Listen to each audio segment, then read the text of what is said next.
ঝিনাইদহ জেলার শৈলকুপা থানার অন্তর্গত খন্দক বাড়িয়া ইকরা হিফজুল কোরআন মাদ্রাসা প্রাঙ্গণে তাফসীরুল কোরআন মাহফিলের স্বনামধন্য সভাপতি, আমার ভাইরা, সুদ খাওয়া, ঘুষ খাওয়া, জেনা ব্যভিচার করা, উলট পালট করে আপনি কামাই করছেন। বলেন তো, যে মানুষগুলো এরকম উল্টো পাল্টা করে কামাই করে আর বলে বাবা শাহজালাল, মদের কাছে সব হালাল, হালাল করে নিলেন সব। যেটা বলতে চাচ্ছিলাম এই হাদিস দিয়ে, বিশ্ব নবী মুহাম্মদ রাসূলুল্লাহ সাল্লাল্লাহু আলাইহি ওয়াসাল্লামের উম্মত আমরা যারা দাবি করছি, নবীজি এই পৃথিবীতে আসার পরে যতগুলো কাজ নিষেধ করেছিলেন তার ভেতরে কিন্তু এই সুদ একটা। কি সুদ একটা না? 500টা নিষিদ্ধ কাজ আছে এই কোরআনে, তার ভেতরে সুদ একটা। মানে আলোচনা করতে করতে সুদের আয়াত যে এসেছে যে সুদ খাওয়া আর মায়ের সাথে জেনা করা সমান, সুদ খাওয়া আল্লাহ রাসূলের সাথে জেনা কি যুদ্ধ করার শামিল। এই কথাগুলো বলার পরে বেশ সুন্দর করে নামাজ হয়ে গেল। নামাজ পড়ার পরে যিনি সভাপতি আছে উনি বলছে, হুজুর আপনি আর ওয়াজের আয়াত পেলেন না, আপনি আমার দিকে তাকিয়ে তাকিয়ে আয়াতটা পড়লেন। আমি যে এলাকায় টাকা ছেড়ে রাখি এ তো সবাই জানে, আপনার বলার দরকার কি? ইমাম সাহেব কি ওইটা জেনে বলেছি? ঠিক আছে, আপনি যখন আমার অপমান করলেন এতগুলো মানুষের সামনে, আমার উলঙ্গ করে দিলেন, আপনার আমি আর রাখবো না, বাদ দিয়ে দিলাম। ঠিক আছে, ওখান থেকে গিয়েছে উপশহরে, ওই যে নাটোরের খেজুর তলা বলে আছে চলন বিলের ভেতরে, ওই এলাকায়। ওখানে ইমামতে নিয়ে আমি বেশ ভালোই করছিলাম, কয়েক সপ্তাহ গেল। কিন্তু প্রথম যে আয়াত তেলাওয়াত করেছি পর্দার আয়াত, পর্দার আয়াত আসার পরে সেক্রেটারি যিনি উনি ডাক দিয়ে বলছে, হুজুর আপনি একটা কাজ করলেন, আমার বউ না একটু ব্যারাকে চাকরি করে, একটু এলট পালট হয়ে যায়, আপনি তাই বলে এইভাবে বলবেন? মানুষ তো জানে যে আমার বউ চাকরি করে, আপনি বলতে গেলেন কেন? আপনি যখন আমার মান সম্মান রাখলেন না, আপনাকেও রাখবো না, বাদ দিয়ে দিস।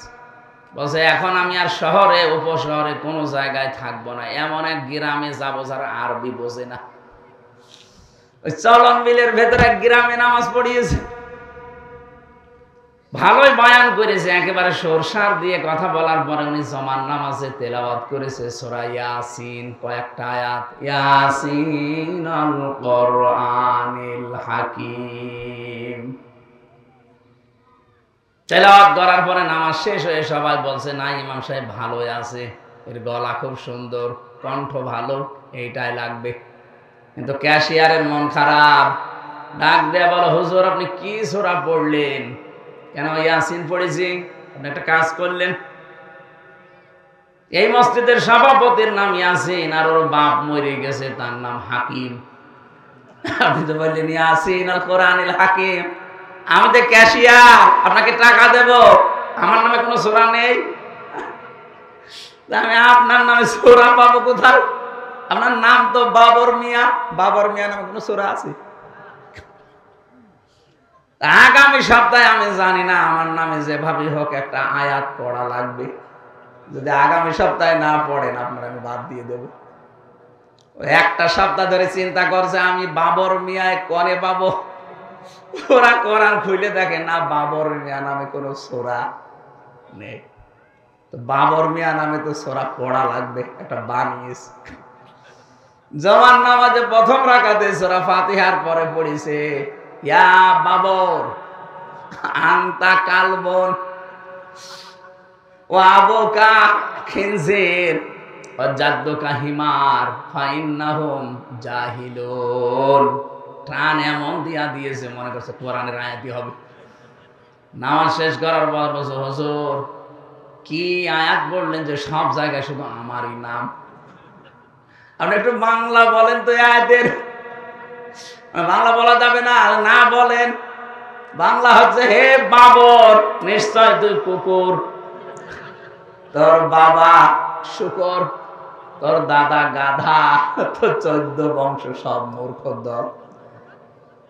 একটা সূরা হইল, আরবি তো ভালোই লাগছিল, ওর ইমামতি যাই ছিল আর থাকবে, ওরে ওই জায়গা থেকেও বাদ দিয়ে দিয়েছে।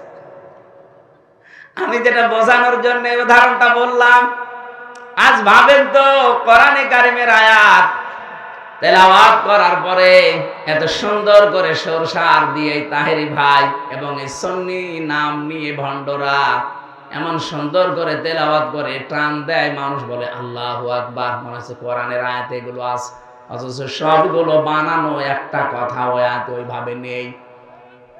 ওরা আয়াত পড়ছে ইয়া আইয়ুহাল্লাযীনা আমানুত্তাকুল্লাহা ওয়াবতাগু ইলাইহিল ওয়াসিলা, হে ঈমানদারেরা আল্লাহকে ভয় করো আর তাকে পাওয়ার জন্য একটা ওসিলা তালাশ করো, এই ওসিলাই হচ্ছে পীর সাহেব। এখানে কি পীরের নাম আছে বলেন? ওরা বানিয়ে নিয়েছে, অথচ ওসিলার ব্যাখ্যা আপনি তাফসিরে খুঁজবেন। ওসিলা মানে নেক কাজ। ওসিলা মানে কি? ওসিলার 2 নম্বর অর্থ হচ্ছে ওসিলা হচ্ছে নবীর সম্মান। এগুলো বলে না, পীর সাহেব বানিয়ে নিয়েছে যে আল্লাহকে পাওয়ার জন্য পীর ধরা লাগবে। এখানে কোরআনের আয়াত পড়লে হবে না, যারা আছেন এই জন্য তো বলছে আপনাকে জানতে হবে হামজা যা বলে আসলে কোরআনে আছে তো নাকি ও উল্টো পাল্টা করে বানিয়ে বলেছে, এটা আপনাকে আগে জানা লাগবে, তাহলে আপনি শুনিয়ে মজা পাবেন। কি কথা বলেন না কেন? দেখলেন না কতগুলো বক্তার নাম আল্লাহ বললেন যে বহু বক্তা এরকম আছে রং ঢং দিয়ে, লেসানের বহু বচন আলসেনা। লেসান মানে জহব্বা, জহব্বা উলট পালট করে সরসার দিয়ে কানে হাত দিয়ে এমন ভাবে টান মারে মনে হয় যে না কোরআনে আছে। এমনকি তারা বলেও ওয়ায়াকুলুনা হুয়া মিন ইনদিল্লাহ, এগুলো আল্লাহর পক্ষ থেকে এসেছে। আল্লাহ পাক বলেন না, এগুলো একটাও আমি আল্লাহ এরকম কথা নাজিল করি নাই। ওয়ায়াকুলুনা আলাল্লাহিল কাযিবা ওয়া হুম ইয়ালামুন, এই মানুষগুলো কিন্তু ভালোভাবে জানে যে আমরা যা বলছি এগুলো কোরআনের কথা না, আল্লাহর কথা না, জেনে শুনে ওদের ব্যবসার কারণে, দরবারের কারণে এগুলো বলে। এই বলেন তো এরকম মানুষ দেশে নেই? এটা রেকর্ড হচ্ছে, সারা দেশে কালকে যাবে। সুতরাং আল্লাহর সাথে যারা অন্য কাউকে জুড়ে ডাকেন, আপনি ভুল পথে আছেন, আপনার শাস্তি ডবল হবে। আপনি মনে করতে পারেন আলেম ডাকে, আলেমের সাথে আমি ডাকি, অসুবিধা কি? আরে ভাই আলেম, ও তো জালেম, ও তো জানা শোনার পর সত্য গোপন করে রাখছে। এক কথা বলেন না কেন? সুতরাং আপনি আমাকে আমি যা বলছি এটা আপনি কোরআনের তাফসিরের সাথে মিলান, আর ওর কথাটাও মিলান। জীবনে ওর কথা তাফসিরের সাথে মিলবে না, ওর বাবার সাথে মিলবে, কারণ ওর বাবা তো দরবার ঠিক রাখার জন্য ওটা বানিয়েছে, আর আমার তো দরবার নেই, আমার ঠিক রাখারও দরকার নেই। কথা বলছে না কেন? ডবল শাস্তি হবে কোন মানুষের? যারা আল্লাহর সাথে অন্য কাউকে ডাকেন তাদের। সুতরাং আজকে থেকে মরণ পর্যন্ত জিকির হবে আল্লাহর, কিন্তু আল্লাহর পাশাপাশি অন্য কাউকে আর ডাকা বলেন বলেন সে খাজা বাবা হোক, দয়াল বাবা হোক, ন্যাংটা বাবা হোক, আগলা বাবা হোক, মাগলা বাবা হোক, কোন বাবার নাম জিকিরে জায়েজ নেই। এমনকি রাসূলুল্লাহর নামেও জিকির করা জায়েজ নেই। রাসূলুল্লাহর নামে হবে দরুদ শরীফ। আমার সাথে একজন জেলে ছিল, এই 3টা বছর আমি পেয়েছিলাম তাকে, ওই যে সোহেল চৌধুরী হত্যা মামলার আসামি মামুন। 30 বছর জেল ছিল, 25 বছর পরে বের হয়েছে। মাঝে মাঝে দেখতাম রাত্রে 2:30-3টায় উঠতাম আমরা তাহাজ্জুদ পড়তে, আর ও উঠতো জিকির করার জন্য।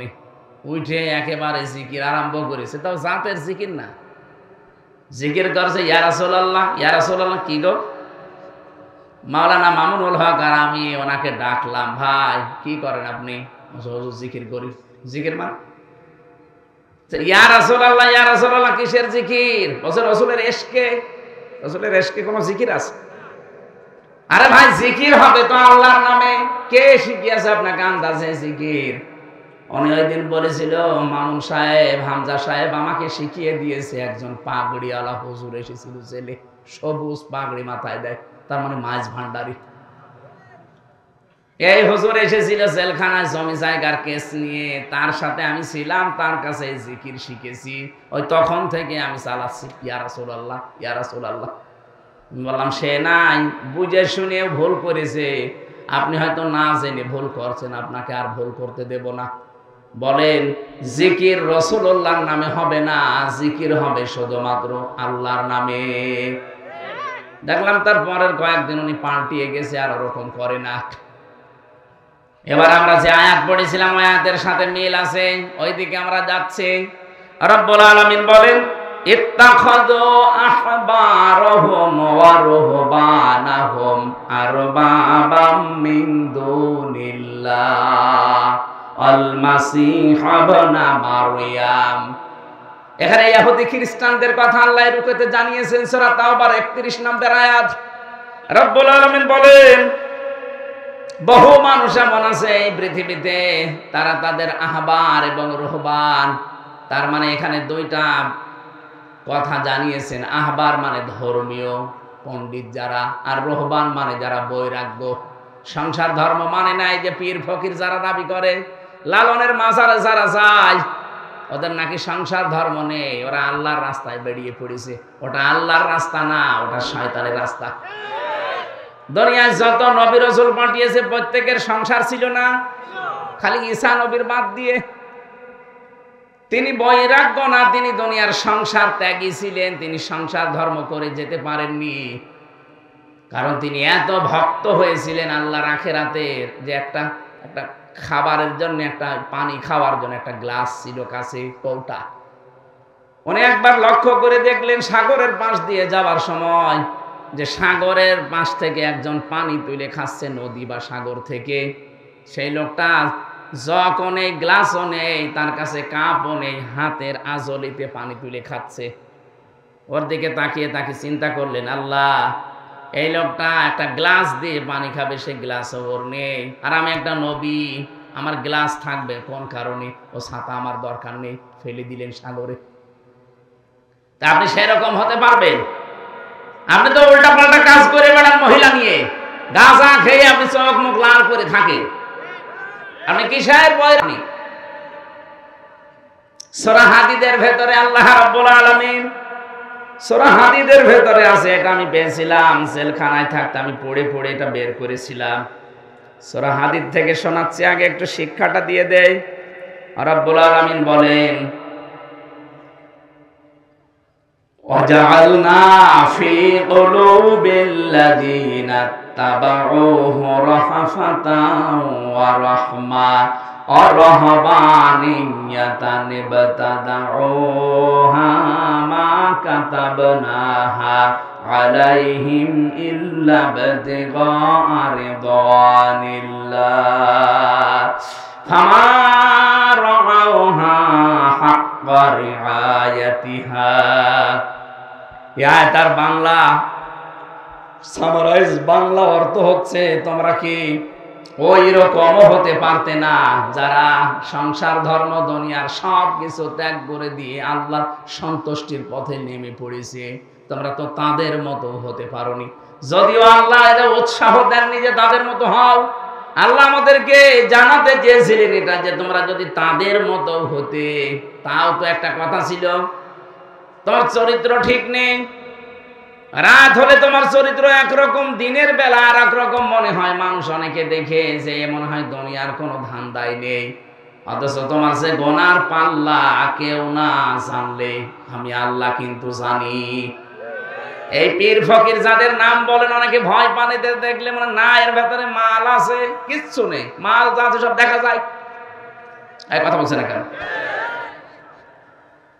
লালনের মাজারে একবার যে দেখি রাত 9:30টার দিকে একটা উলঙ্গ, প্রায় একেবারে অর্ধ উলঙ্গ, সব শেষ, ওর শরীরে কিচ্ছু নেই, ওরে দুধ খাওয়াচ্ছে একজন গ্লাসে করে।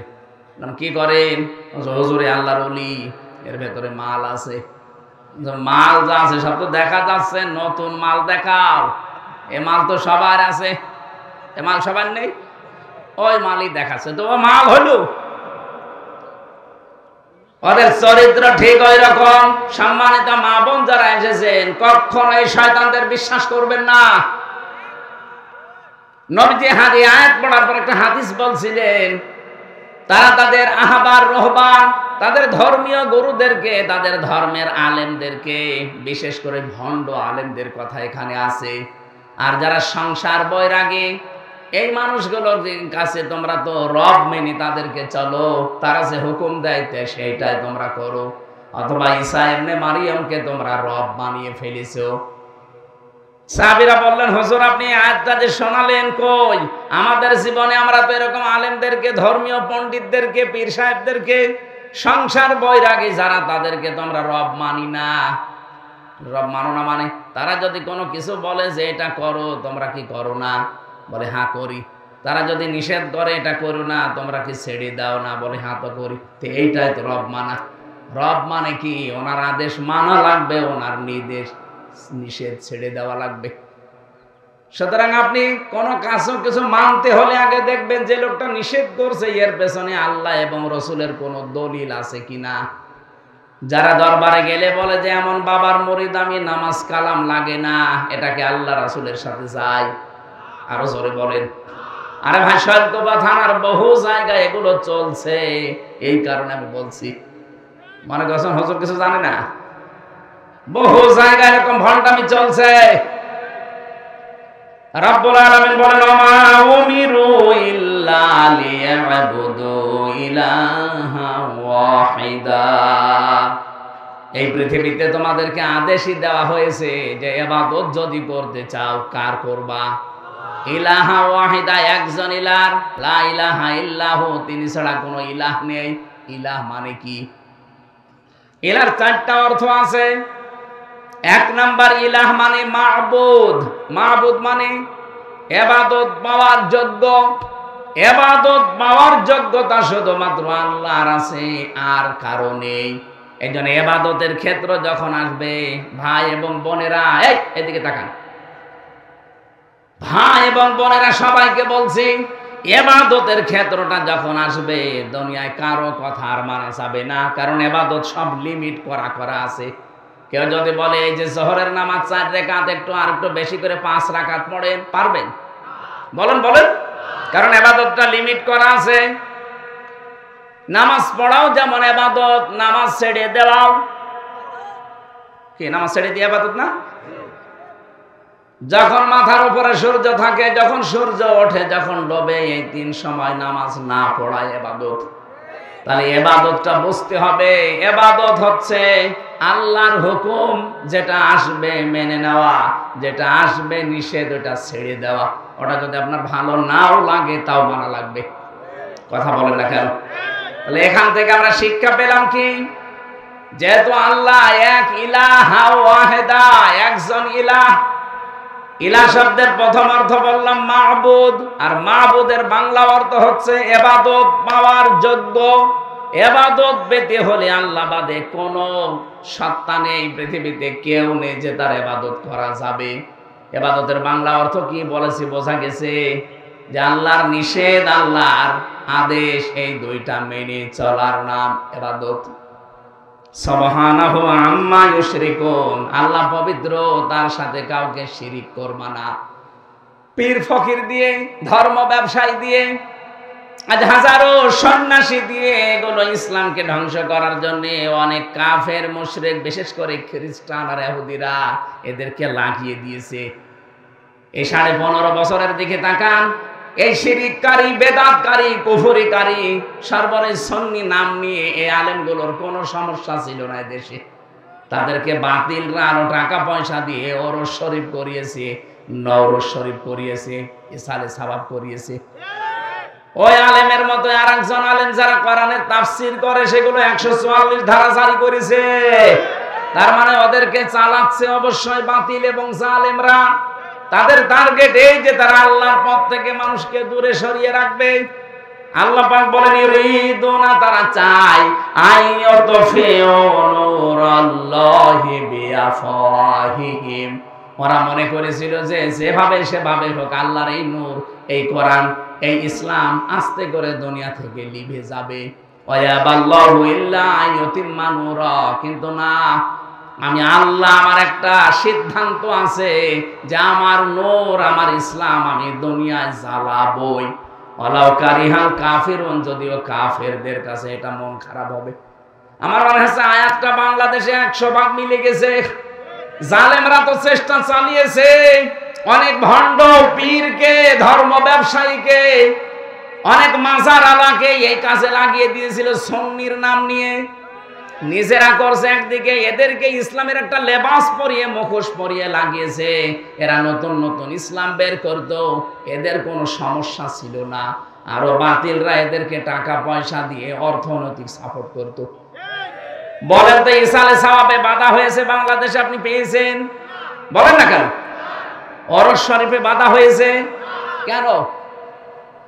নওরোজ শরীফ হয়, খসরোজ শরীফ হয়, গোসল শরীফ হয়, কোন জায়গায় বাধা নেই। একটাই কারণ, কারণ সেখানেও তো কোরআনের কথা, হাদিসের কথা, নবীজির কথাই বলা হবে, বাধা নেই কেন? আর আমরাও কোরআনের কথা, হাদিসের কথা, নবীজির কথা বললে 44 ধারা জারি করে দাও। পার্থক্য এইটাই, জালেমরা খুব ভালোভাবে জানে যে আমরা যা করছি আল্লাহর নূরকে ধ্বংস করার জন্য, এরাও একই কাজ করছে, শুধু লেবাস পরে।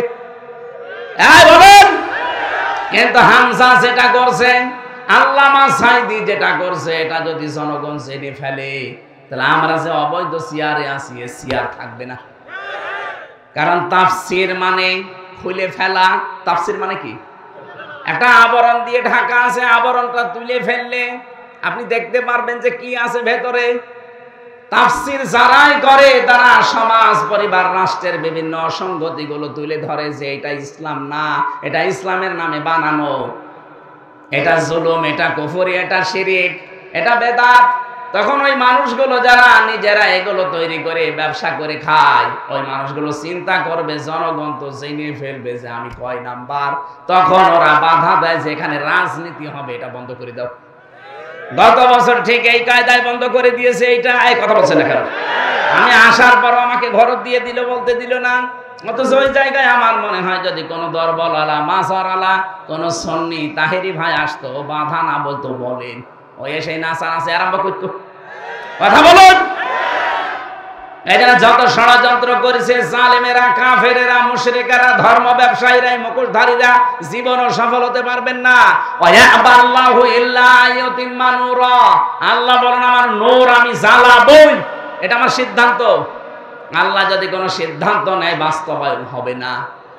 আরো জোরে বলেন। এই জন্য মা বোন যারা এসেছেন, কোন পীর ফকির ভণ্ড যারা এই সংসার বৈরাগী নাম নিয়ে মুখোশধারী যারা আছে, ওদেরকে বিশ্বাস করবেন না। কিসের পানি পড়া নিতে যান আপনি? পর্দা করা আপনার জন্য ফরজ, আর ওই পানি পড়া নিয়ে আপনার জন্য ফরজ। যদি কিছু লাগে আপনি সূরা ফাতিহা নাস ফালাক করে নিজে পানি পড়ে খাবেন, ওইটাই আর উপকার হবে। পর্দার বিধান লঙ্ঘন করে চলে যাচ্ছেন শৈলকুপা বাজারে। কোন ভণ্ড কোন দিক থেকে বের হয়েছে? আরে ভাই, সারা জীবন আপনি এক জায়গায় করলে একটা ফরজের দাম পাবেন। পর্দার বিধানটা লঙ্ঘন করে চলে গেলেন, স্বামীর কথা, ছেলের কথা না মেনে। ওখানে যে কত রকমের উলট পালট কাজে আপনাকে জড়িয়ে পড়তে হয়, সর্বশেষ ধাক্কা ধাক্কি হয়। এই কথা বলছে না কেন? কত মেলায় যায় মেয়েরা, কত অনুষ্ঠানে যায়, ওরসে যায়, নারী পুরুষ এক জায়গায় জিকির করে। এই বলেন তো, এখানে যারা পুরুষ মানুষ বসে আছে, এদিকে তাকান, মহিলা প্যান্ডেল এদিকে নেই। বলেন, ওই যে জায়গাগুলো ফাঁকা পড়ে আছে, এখন যদি বলি মা বোনেরা এসে এই মাঝে মাঝে বসে পড়েন, জায়েজ আছে? জায়েজ নেই মানে? এখানে যদি জায়েজ না থাকে, তাহলে দরবার গুলোতে নারী পুরুষ এক জায়গায় জিকির করে, জায়েজ হয় কি করে? বলেন। আপনি এখানে মেনে নিতে পারছেন না, ওইটাও তো কোরআনের অনুষ্ঠান বলে চালিয়ে দেন। তাহলে এখানে যদি জায়েজ না থাকে, নারী পুরুষ এক জায়গায় বসে জিকির করা, কোরআন শোনা, তাহলে ওই জায়গায় এক জায়গায় পর্দা লঙ্ঘন হয় না। তো এই ইসলাম আপনি বোঝেন না কেন? আপনি সব যে সমান মনে করেন যে ওরাও যায়, এরাও তা না। আকাশ পাতাল ওগুলো ধ্বংস করার জন্য মুখোশ করেছে। আল্লাহ বলেন আমার নূর আমি জ্বালাবো, আল্লাহ কিন্তু জ্বালিয়ে অলরেডি দিচ্ছে। কথা বলেন। এদেশে কোরআনের নূর জ্বলবেই। মানুষের ভেতরে যে চেঞ্জ, যে পরিবর্তন আসতেছে আমরা দেখতে পাচ্ছি। মানুষ কিন্তু অনেক পরিবর্তন হয়ে গেছে। এখন আগস্টের 5 তারিখের আগে যে চশমা ছিল, চশমা এখন আর নেই, খুলে গেছে। এক কথা বলেন। এই জন্য মা বোনদেরকে বলবো, আপনার যদি খুব অসুবিধা বেশি হয়, এই পীর ফকির, এই মুখোশধারী ভণ্ড এই দরবার গুলোতে যাবেন না। আপনি নিজে সূরা ফাতিহাটা শুদ্ধ করে পড়েন, আপনার স্বামীকে দিয়ে পড়ান, সূরা নাস ফালাক পড়েন। যদি জিন ভূত পরি এরকম কোনো কেউ তাবিজ মাবিজ করে থাকে, কোনো অসুবিধা নেই, এগুলো কাটানো কোনো ব্যাপারই না। এগুলো কাটানোর জন্য দুইটা সূরা আল্লাহ দিয়েছেন, নাস আর ফালাক। নবীকেও মানুষ জাদু করেছিল, নবীজি কাটিয়েছিলেন এই দুইটা সূরা পড়ে। নবী যদি কাটাতে পারে, আমরা উম্মত হয়ে কাটাতে পারবো না? কোন কারণে ফরজ বিধান লঙ্ঘন করে ওই পীরের কাছে যাবেন আপনি? আজকে থেকে এই সিদ্ধান্তগুলো পাল্টান। আপনার ছেলে ভয় পেয়েছে অথবা জিন ভূত লিখেছে, কোনো অসুবিধা নাই, আয়াতুল কুরসি পড়বেন নিজে, শুদ্ধ করে পড়ে সূরা ফাতিহা পড়ে একবার ফু দিয়ে দিন, এটা জায়েজ আছে। কিন্তু পীরের কাছে যে আপনি বসে আছেন, আপনার মুখ খোলা, মাথার চুল খোলা, আরো বাকিগুলো আমি বললাম না, এই যেন উল্টাপাল্টা কাজ হয়ে যাচ্ছে, ফরজ বিধান পর্দা লঙ্ঘন হয়ে যাচ্ছে। আপনারা ফু দিলে কাজ আরো হওয়া দূরের কথা, ফরজ বিধান লঙ্ঘন হওয়ার কারণে আপনার আযাব আরো বাড়বে। এই জন্য যারা চেষ্টা চালিয়েছেন, কিয়ামত পর্যন্ত আপনারা পারবেন না। এদেশে ইসলামের আলো জ্বলবে, কারণ এই সিদ্ধান্ত কার? কাফেরদের যতই মন খারাপ হোক, ওয়াল্লাযী আরসালা রাসূলাহু বিল হুদা, তিনি সে আল্লাহ যিনি তার রাসূলকে পাঠিয়েছেন সত্য দিন সহকারে, লিযুহিরাহু, যিনি ইজহার করবেন। ইজহার মানে প্রকাশ করা। কিন্তু কোরআনে কারিমের এই শব্দটার ব্যাখ্যা আমি পেয়েছি, নবীজি বলেন মান কোরআন কোরআনা ফাস্তাজহারাহু, যে ব্যক্তি কোরআন পড়ে আর কোরআনকে ইজহার করার চেষ্টা করে, তার মানে কোরআনে কারিমকে বিজয় করার জন্য চেষ্টা চালায়। এজন্য আমাদের উদ্দেশ্য হচ্ছে, আল্লাহ যেহেতু তার রাসূলকে সত্য দিন সহকারে পাঠিয়েছে, এই পৃথিবীতে ৪৫০০ ধর্ম এখন আছে, সব কিছুর উপরে আল্লাহ কোরআনে কারিমকে, রাসূলের এই বিধানকে তিনি বিজয়ী করবে। এই দায়িত্ব আমাদেরকে আল্লাহ দিয়েছেন, যদিও করবেন তিনি আমাদের মাধ্যমে। এখন যদি এই মাধ্যম হিসাবে আপনাকে আল্লাহ না পায়, যে উদ্দেশ্য নিয়ে আল্লাহ আপনাকে পাঠিয়েছিল, আপনি উদ্দেশ্য সফল করেননি। জমিনে আল্লাহ আপনাকে পাঠিয়েছিলেন খলিফা হিসাবে, খেলাফতের দায়িত্ব যদি আপনি ঘাড়ে তুলে না নেন, তা আপনাকে পাঠানো আল্লাহর কি হয়েছে? কিছুই হয়নি। এই জন্য আপনি খেলাফতের দায়িত্ব হাতে তুলে নেবেন, কাঁধের উপরে তুলে নিয়ে জীবন যতদিন আছে, জীবনের শেষ দিন পর্যন্ত চেষ্টা চালিয়ে যাবেন। অধ্যক্ষ কি নাম যেন ওনার? সিরাজ, অধ্যক্ষ সিরাজ আলী। আমি শুনেছি লোকটার জীবনী, অল্প কিছুদিন সময় শুনেছি, আমি জেলে যাওয়ার আগে তার কথা শুনেছি। এই লোকটার মতো আপনার চেষ্টা থাকা লাগবে জীবনের শেষ দিন পর্যন্ত, কি করে আল্লাহর জমিনে আল্লাহর বিধানগুলো খেলাফতের দায়িত্বের মাধ্যমে পালন করা যায়। ওয়ালাউ কারিহাল মুশরিকুন, আল্লাহ পাক বলেন যদিও মুশরিকদের এটা খারাপ লাগবে, যারা শিরিক করে তাদের মন পাওয়া যাবে না। ইয়া আইয়ুহাল্লাযীনা আমানু, হে যারা ঈমানের দাবি করো, ইন্না কাসীরাম মিনাল আহবারি ওয়ার রুহবানি লা ইয়াকুলুনান নাস লা ইয়াকুলুনা আমওয়ালান নাসি বিল বাতিল। হে ঈমানদারেরা, অনেক ধর্ম ব্যবসায়ী আছে, মুখোশধারী আছে শয়তান, এরা আহবার এবং রুহবান, এরা বৈরাগ্যের নাম নিয়ে, পীর ফকিরের নাম নিয়ে, দরবেশের নাম নিয়ে জনগণের সম্পদগুলো তারা অবৈধভাবে শরীয়তের নাম বলে খায়। ওয়ায়াসুদ্দুনা আন সাবিলিল্লাহ, আল্লাহর পথ থেকে তারা মানুষদেরকে দূরে সরিয়ে রাখে। এটা আমি বলছিলাম না, ওদের উদ্দেশ্য এইটা, কি করে মানুষকে ধর্ম থেকে, ইসলাম থেকে, আসল কাজ থেকে দূরে সরিয়ে রাখা যায়। বিভিন্ন উলট পালট নাম দিয়ে ওরা মানুষকে দূরে সরিয়ে রাখার চেষ্টা চালাচ্ছে। সারা বাংলাদেশের ৪৮,০০০ পীর, প্রায় সবারই উদ্দেশ্য এইটাই। শয়তান ওদেরকে ব্যবহার করে এইভাবে, আল্লাযীনা ইয়াকনিজুনা আয-যাহাবা ওয়াল ফিদ্দাতা ওয়া লা ইউনফিকুনাহা ফি সাবিলিল্লাহ ফাবাশশিরহুম বিআযাবিন আলীম। যে মানুষগুলো তাদের স্বর্ণ রূপা জমা করে রাখে আর এগুলো আল্লাহর রাস্তায় খরচ করে না, এদেরকে আপনি যন্ত্রণাদায়ক শাস্তির সুসংবাদ দিন। মেয়েরা যারা এসেছেন, আপনার শাড়ির সংখ্যা কত আপনি নিজেও জানেন না। আলমারির ভেতরে 3 পিস শাড়ি দিয়ে, লেহেঙ্গা দিয়ে ভরে গেছে। এরপরও বিভিন্ন অনুষ্ঠান আসলে, বিভিন্ন দিবস আসলে স্বামীকে চাপ দেন যে আমার আরেকটা লাগবে। যত আছে এইটারই তো আপনি এখনো সাদকা করেননি, যাকাত দেননি। শুধু সোনার উপর যাকাত দেওয়া লাগবে না, পৃথিবীর প্রতিটি জিনিসের যাকাত আছে, শরীরেরও যাকাত আছে। এই কথা বলছেন এখানে? শরীরের যাকাত নেই। শরীরের যাকাত হচ্ছে রোজা রাখা, প্রতি সপ্তাহে 2টা, সোমবার বৃহস্পতিবার, প্রতি মাসে 3টা, 14, 13, 14, 15, আর প্রতি বছরে হচ্ছে কমপক্ষে 30টা, ওই যে রমজানে। এরপরে আরো নফল রোজা আছে, শাওয়ালের চাঁদের রোজা আছে, রজবের চাঁদের রোজা আছে, মুহররমের চাঁদের রোজা আছে। এগুলো দিলে আপনার শরীরের যাকাত আদায় হবে, শরীরকে আপনি সুস্থ রাখতে পারবেন। বলেন তো, শরীরের যদি যাকাত থাকে তাহলে আপনার শাড়ির যাকাত নেই। কোন কারণে 30টা শাড়ি আপনি তুলে রেখেছেন, অথচ আপনার নিজের আপন ছোট বোন ও শাড়ির অভাবে উলঙ্গ অর্ধউলঙ্গ থাকে। আপনার নিজের চাচাতো ভাবির শাড়ি নেই, কি করবেন এই শাড়িগুলো? এখনো যদি মরে যান, 30টা শাড়ি আপনার স্বামী আরেকটা বিয়ে করে সেই বউকে দিয়ে দেবে। সুতরাং বেঁচে থাকতে এগুলোর হক আদায় করবেন। যারা এগুলোর হক আদায় করতে চান না, আল্লাহর রাস্তায় খরচ করেন না। বহু মহিলার কাছে টাকা আছে, আশপাশের কোন গরিব মহিলা এসে যদি বলে, আপা ভাবি 100-200 টাকা 500 টাকা একটু ধার দেন বা এমনি দেন, ও দ্বিতীয় তো চাই না, আরো ঝাড়ি মারে। ও আবার নামাজ পড়ে বলে, রোজা রাখে। কিসের নামাজ পড়েন আপনি?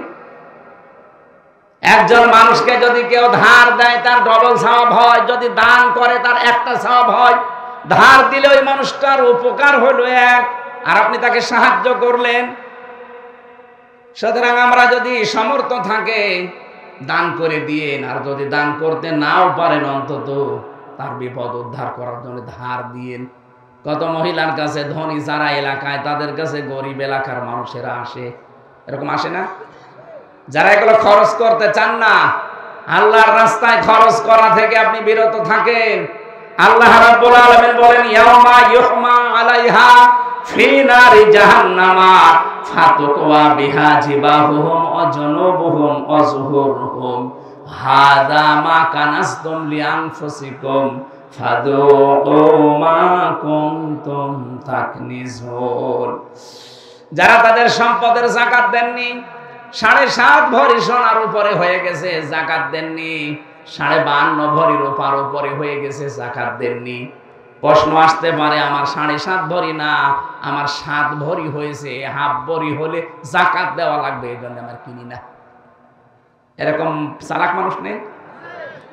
বাংলাদেশ গরিব দেশ, এই দেশের হিসাব করে আপনি যদি সর্বোচ্চ এখন 92,000 টাকার স্বর্ণ রৌপ্য, ব্যাংকের টাকা, বাক্সের ভেতরে টাকা আছে, এগুলো সব যা হিসাব করে দেখবেন,